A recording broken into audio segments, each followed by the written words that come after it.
안녕하세요. 반갑습니다. 오늘 참 행복한 날입니다. 하나님께서 저와 여러분의 가정에 준비하신 하나님의 은혜와 평강이 넘쳐나기를 예수 이름으로 축복합니다. 마가복음 7장 14절로 37절에 있는 말씀을 중심으로 APPA 전도길이라는 제목의 말씀을 나누고자 원합니다.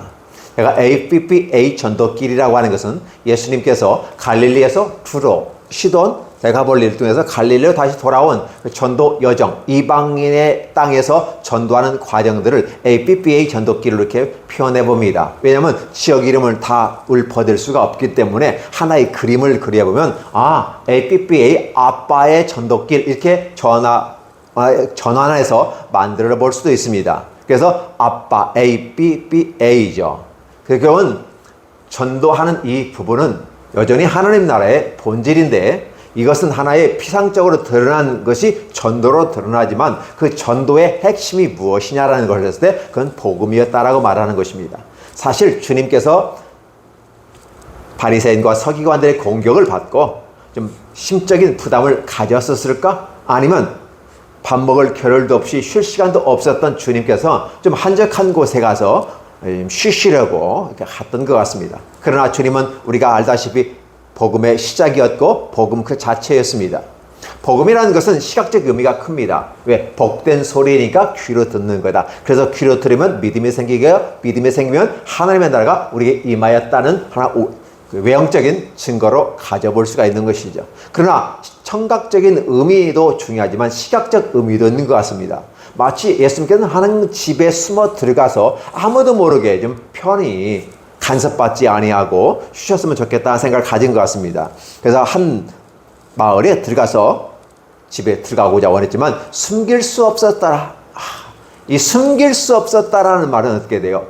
그 능력과 끼를 숨길 수 없어서 연예인이 된 사람도 있겠지만 주님 그 자체가 복음이고 그 안에는 놀라운 희망과 능력이 나타나기 때문에 주님을 감출 수 없다. 이 땅에 존재하는 어떤 것으로도 주님을 감출 수 없다. 막을 수 없다라는 부분입니다. 그래서 주님께서 이 땅에 오셔서 복음을 전합니다. 특별히 주님은 자기 민족에 대한 애착이 더 큰 것 같아요. 왜 그러냐면 첫 번째 하나님께서는 선민과 약속을 하셨기 때문에 이 선민들에게 어떻게 하나님의 나라를 얘기하고 그리고 그들이 과연 그 하나님 나라의 핵심적인 게 뭐냐? 바로 믿음이었다는 사실을 얘기하는 거고. 그래서 아브라함에게 하나님은 나타나셨던 하나님은 그 후대에 모세를 통해서 율법을 주셨고 그래서 4대 후에 율법이 바로 그 믿음을 보좌하게 만들었던 것이기 때문에 그럼에도 불구하고 많은 사람들은 율법을 통해서 하나님의 나라에 이르려는 노력들을 많이 합니다. 그러나 율법이라는 개념이 무엇을 설명하고자 원하였을 때 바로 믿음을 설명하고 있었다는 것이 구약의 관점이에요. 그러나 그들은 그 믿음을 저버렸다, 신뢰를 저버렸다 라고 표현하면서 결국은 허황된, 왜곡된 율법주의에 매몰되어져서 가게 되었더라. 따라서 구약에서는 하나님의 나라가 실현되기가 어려웠었다. 힘겨운 일들이었다. 하나님께서 보내시는 수많은 종들, 선지자들이 죽임을 당할 수밖에 없었고 결국은 그것을 보다 못한 하나님 아버지께서 그 아들을 보내시는 사건이 있었는데 그게 바로 신약의 시작이었다라고 우리는 알고 있습니다. 여러분들은 다 아시지요? 설령 모르신다면 한번 성경을 정독해 보시기 바랍니다. 그리고 제가 성경을 읽어서 유튜브에 올려놓고 있으니까 한 번 더 들어보시는 것도 좋을 법합니다. 하나님의 말씀은 읽고 듣고 행동하는 것입니다. 특별히 눈으로도 읽지만 소리내어서 읽으시면 여러분의 마음속에 여러분의 영혼까지 깊이 타격을 가할 수가 있습니다. 무슨 소리일까요? 시각적인 모습만 바라보면 하나님의 말씀은 하나의 그림을 그리는데 이해 수준에 그치게 될 겁니다. 그러나 하나님의 말씀을 눈으로만 보는 게 아니라 소리내어서 읽게 되면 여러분의 영혼 깊숙이 파고들어가는 힘이 생깁니다. 소리라고 하는 부분 속에서 귀, 즉 오감각을 다 작동시키면서 들어가기 때문에 우리 마음 깊이 새겨질 수가 있습니다. 그리고 더 감동적으로 성령이 우리 가운데 더 역사하실 수가 있습니다. 그래서 성경 낭독은 대단히 중요한 것이죠. 자, 하나님의 말씀은 바로 그렇게 나가와서 우리에게 핵심적인 것을 말하고 있는데 그건 바로 믿음이라고 해요. 그래서 믿음, 소망, 사랑 했을 때 이 세 가지는 다 한 가지인데 세 가지 영역으로 표현되는 거죠. 그럼에도 불구하고 왜 사랑을 중요하시는 하나님께서 믿음, 소망, 사랑이라고 성경을 기록해 놓았을까?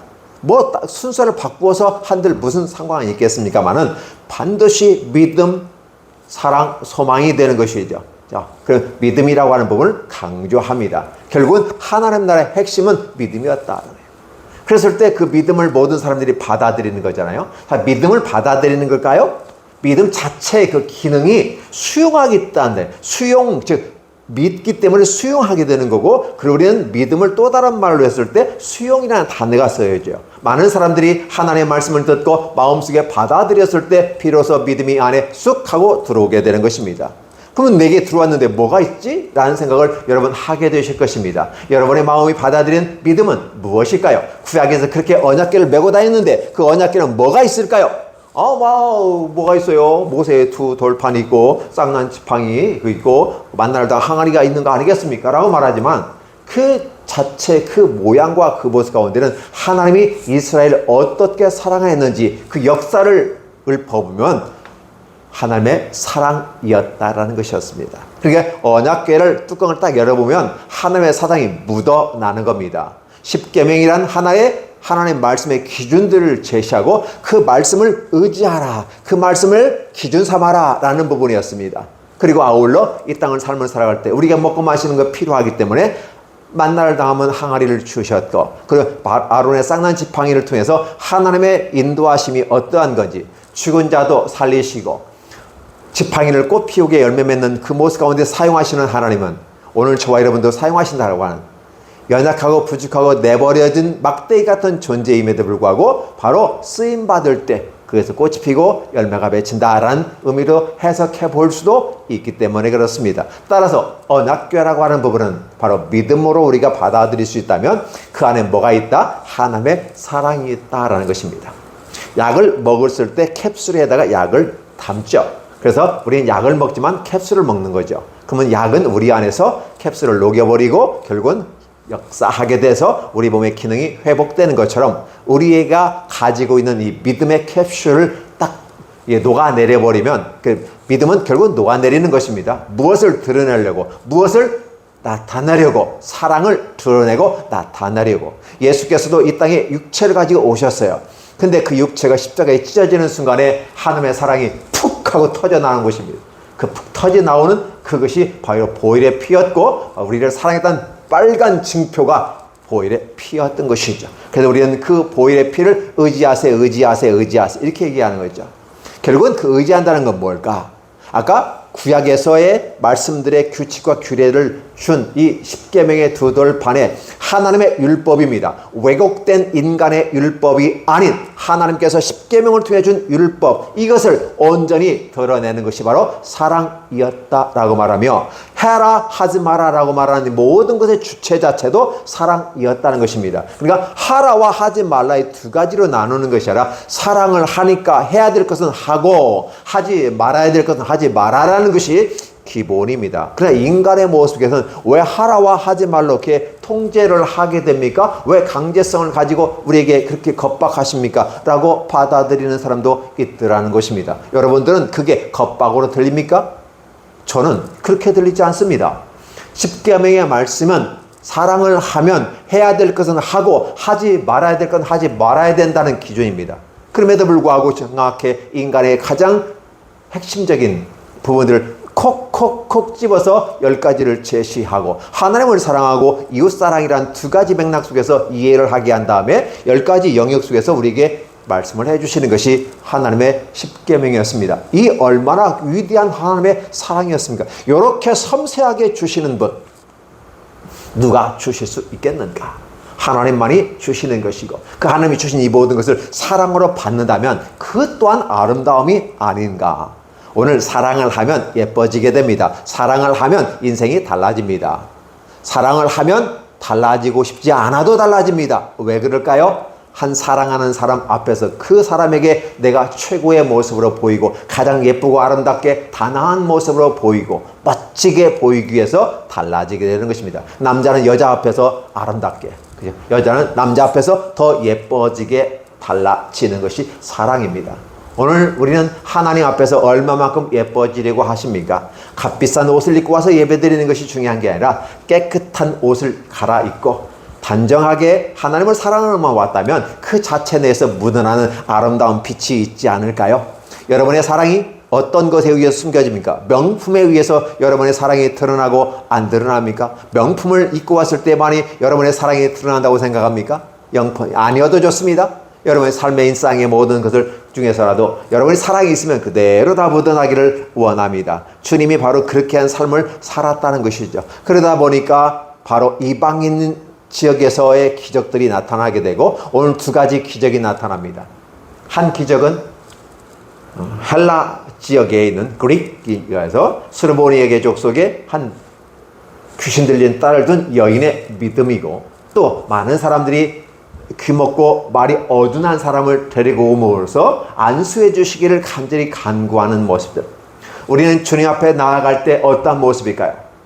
복음은 청각적으로 들려야 되고, 복음은 햇빛이니까 시각적으로 우리에게 보입니다. 감출래야 감출 수 없는. 그래서 등불은 등경 위에 두나니 등경 아래 두는 일이 없다라는 것에서 기본적인 목적, 아래 두어도 여전히 빛은 발산하는 것처럼 그렇게 달하는 거 아니겠습니까? 그다음에 우리 주님의 말씀은 유대인에게만 전파되기를 원하였습니다. 처음에는. 그러나 이 복음은 이방인에게도 전파된다는 사실을 주님은 아시게 됨으로써 A라고 하는, 즉 A의 지연 갈릴리 지역에서 어떻게 합니까? 바로 두로와 시돈과 데가볼리를 통해서 갈릴리로 돌아온 이 여정의 모습 가운데서 이방인에게도 복음이 전파되는 귀한 역사를 베풀어 주십니다. 하나님은 오늘 저 여러분에게 놀랍게 축복하십니다.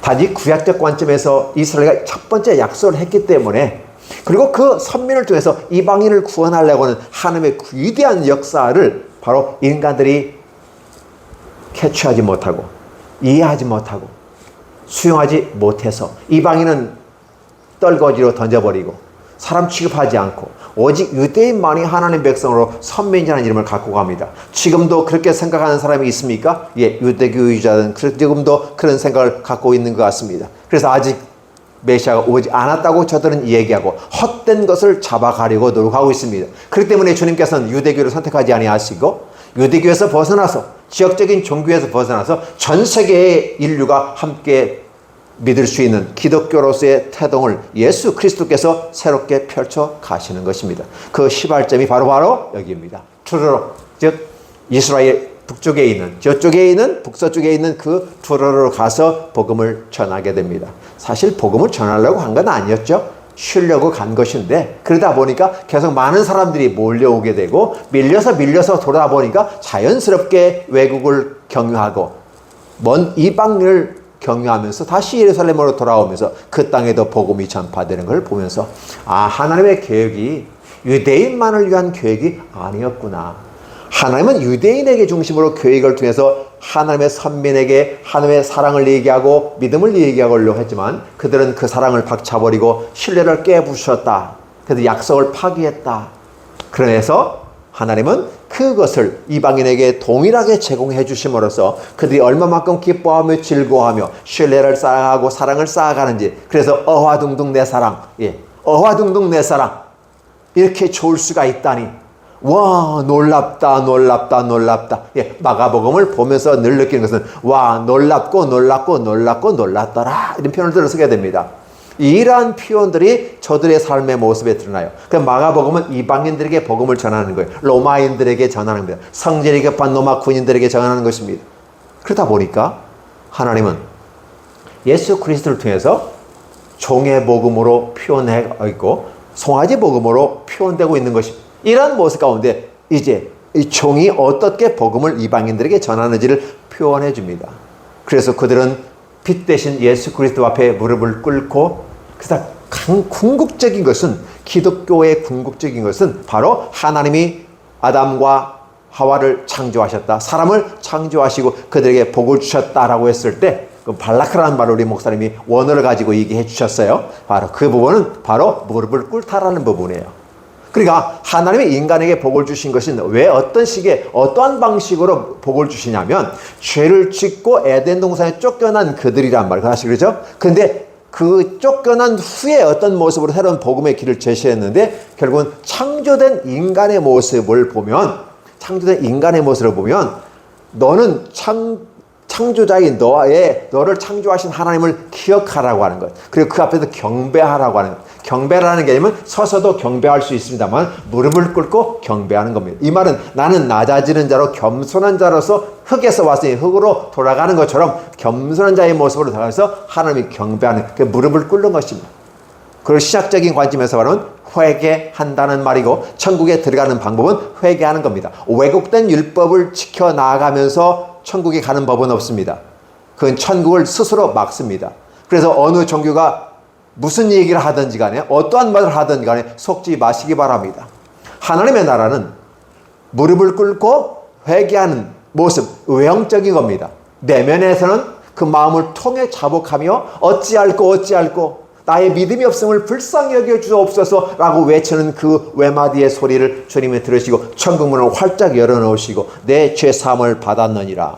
죄사함을 받았다는 말은 천국에 들어갈 수 있다는 것을 이야기합니다. 그렇게 감춰진 천국의 비밀들을 저와 여러분에게 알려주시면서 들을 귀가 없고 볼 눈이 없는 저들에게는 닫혀 보이지 않게 하고 들리지 않게 해서 그 나라에 들어갈 수 없게 만드는 것입니다. 대단히 중요한 것은 이 복된 소식이 저와 여러분의 귀에는 들렸습니다. 이 복된 소식이 저와 여러분의 눈에는 보였습니다. 세상적인 방법과 세상적인 기술과 혁명된 과학 현명과 과학 망연경으로는 바라볼 수 없는 영적인 현명경으로 영적인 망연경으로만 바라볼 수 있는 그 세계가 저와 여러분에게 열렸다는 것입니다. 그게 바로 복음입니다. 복음 자체이신 예수께서 이방인에 가서 그들의 마음에 원하는 손을 해결해 주시는 겁니다. 문제는 간단합니다. 귀신을 내어 쫓았다는 것입니다. 그리고 귀 안 들리니까 귀 고쳐주셨고 말 못하는 그에 말하겠다는 겁니다.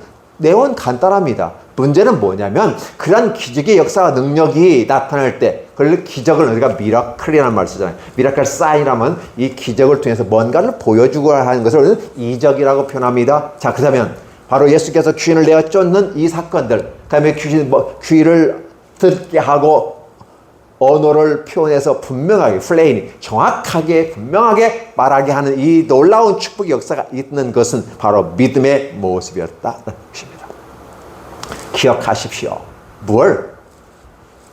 이스라엘 선민에게도 주셨던 이 믿음의 신뢰를 이들이 발로 차버렸을 때 이방인에게 동일하게 전도하시고 그들을 알려주시고 그래서 그들은 그 모습 가운데 무릎을 꿇고 와서 하나님 앞에 요구하고 그 치료받고 구원받고 나아가는 이 모습들이 이방인에게 옮겨지고 또 옮겨질 거라는 사실을 얘기해 줌으로써 오늘 저와 여러분들이 이방인으로서 예배드리고 있다는 사실은 대단히 감격스러운 것입니다.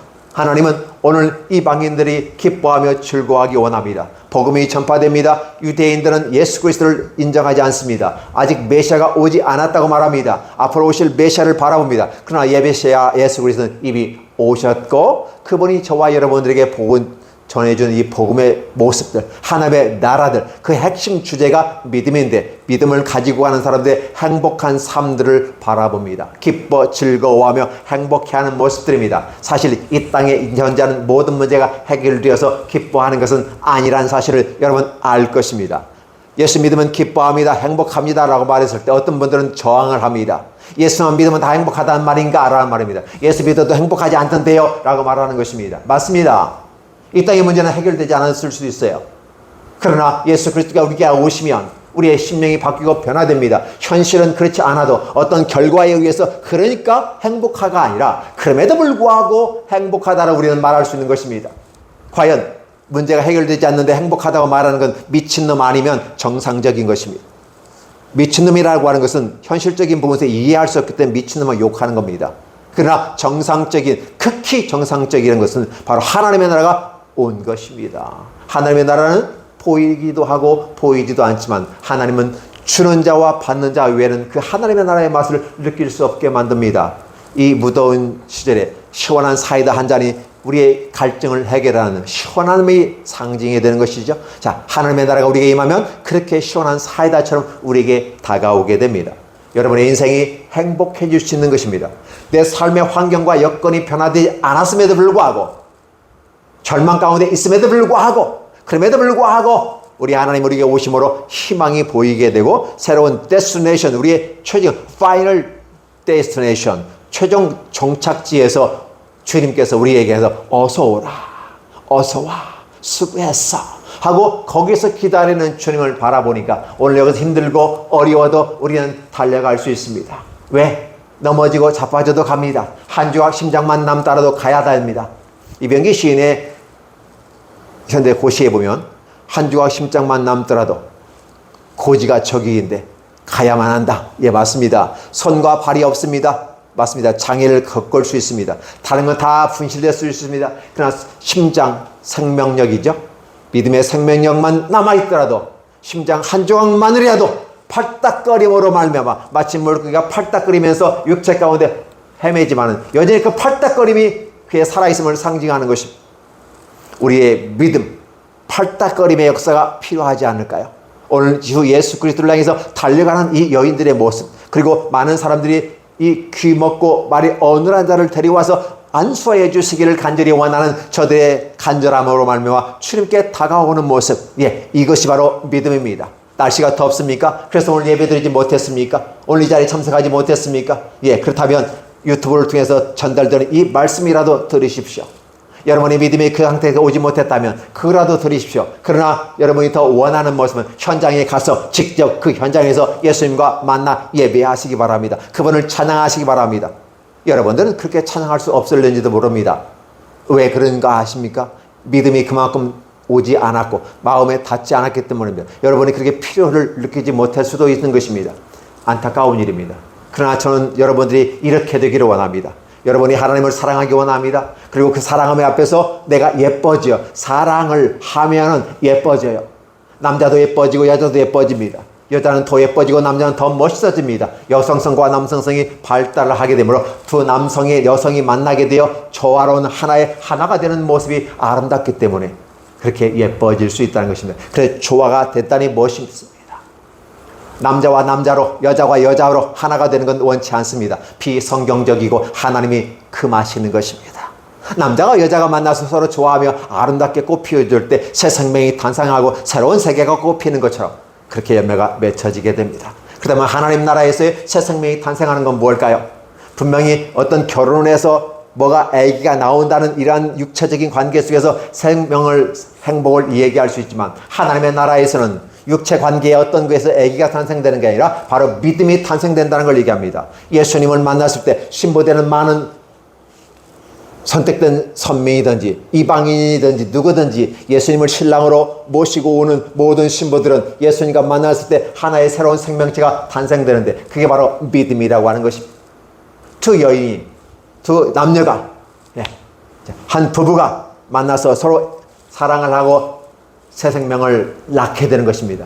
우리는 교회를 통해서 하나님이 보내신 예수 그리스도를 신랑 삼아서 모든 사람들이 다 신부가 되어져서 이 안에 사랑의 열매를 맺습니다. 바로 그게 믿음입니다. 그게 믿음입니다. 그 믿음의 뚜껑을 열어보니까 사랑이었다는 것이죠.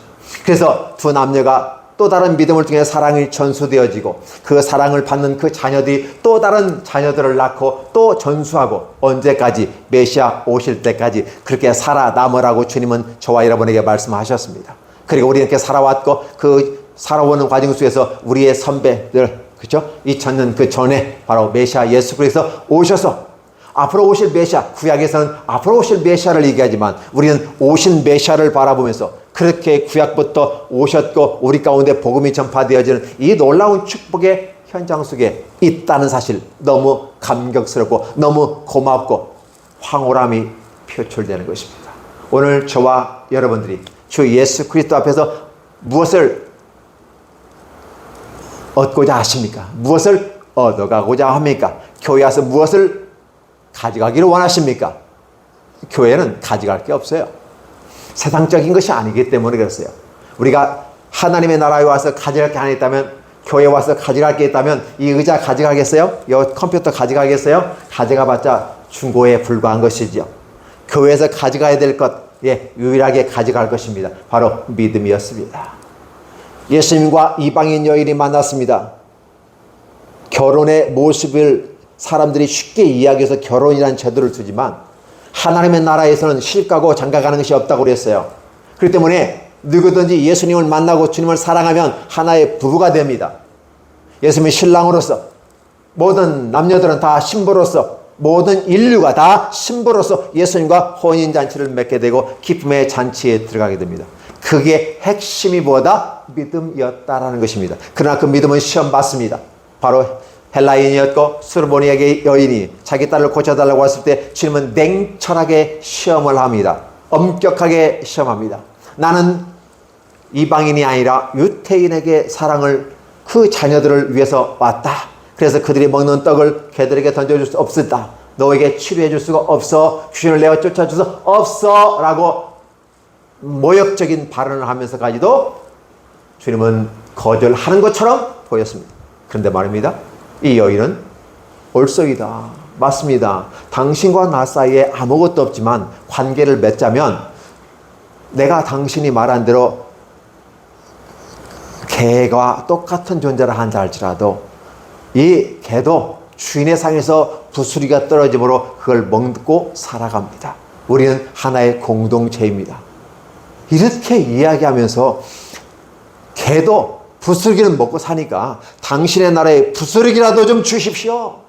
당신이 뿌려지는 그 기적과 능력과 모든 것의 역사 속에서 그 부스러기라도 내게 좀 주옵소서.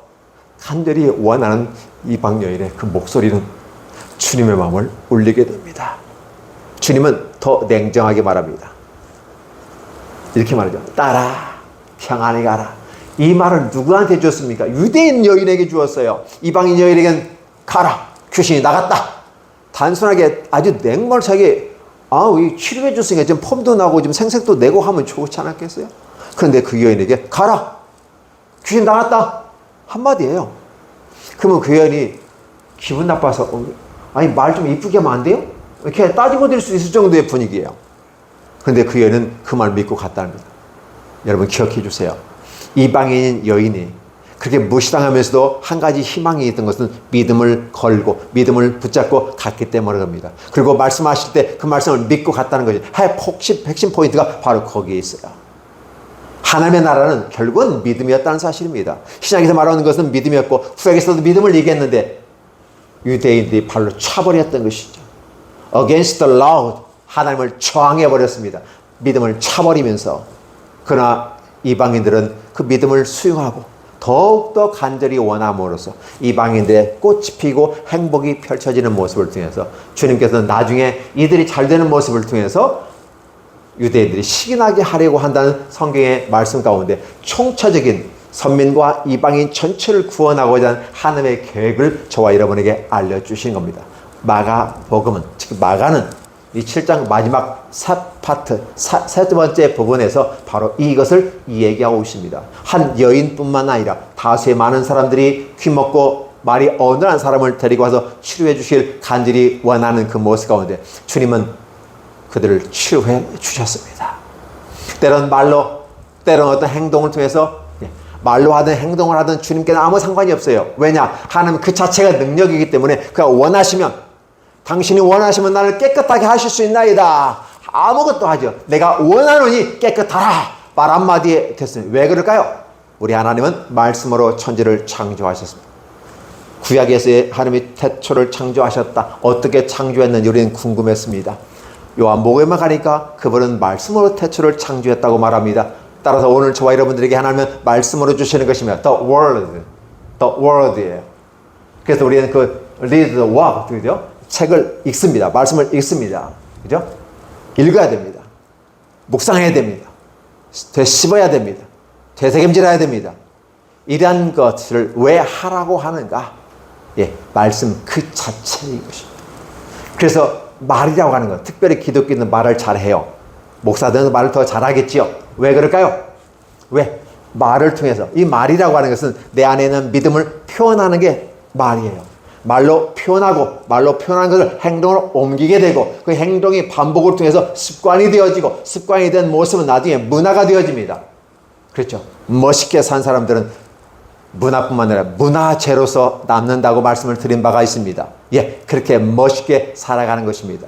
하나님의 말씀, The Word만 붙잡고 나가면 됐습니다. 그 말씀은 결국 우리에게 요구하는 게 있어요. 믿음을 요구한다.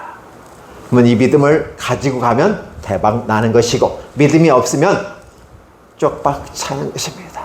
예. 잔치집에 갔을 때는 예복을 입고 오는 겁니다. 그 예복을 믿음으로 표현하는 겁니다. 그 예복이 없으니까 붙잡혀서 내어 쫓긴다라는 말이에요. 내어 쫓아낸다는 것이에요. 바로 우리는 예복을 입는다라는, 또 세마포 옷을 입는다라는, 이런 것들이 다 뭘 얘기할까요? 믿음을 상징화해서 만든 겁니다.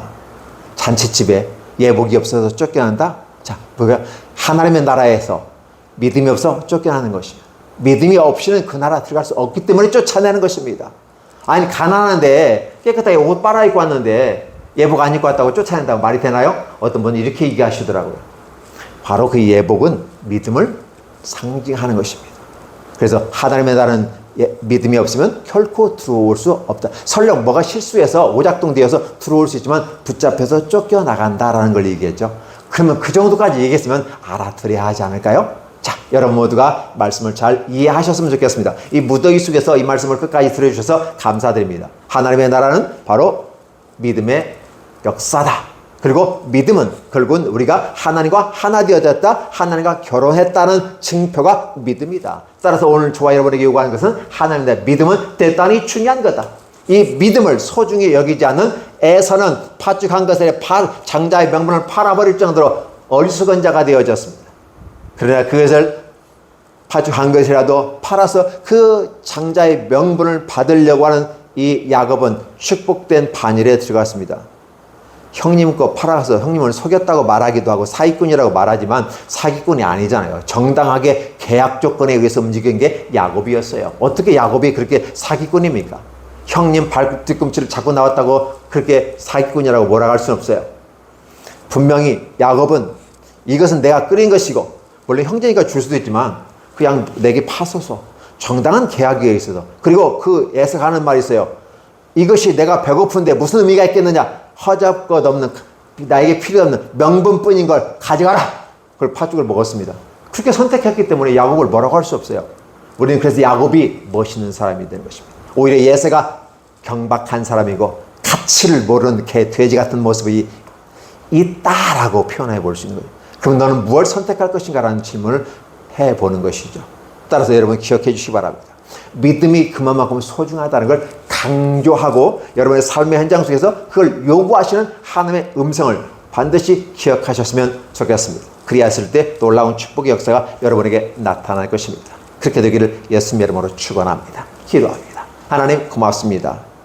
이 말씀을 듣는 모든 무리들에게, 모든 사람들에게, 모든 백성들에게, 모든 국가, 모든 인민들에게, 모든 사람들에게 하나님께서 귀한 은혜 가운데 믿음을 주시고 저들 다 주님의 나라로 다 수용해 주시고 축복해 주옵소서. 예수님 이름으로 기도하옵나이다. 아멘.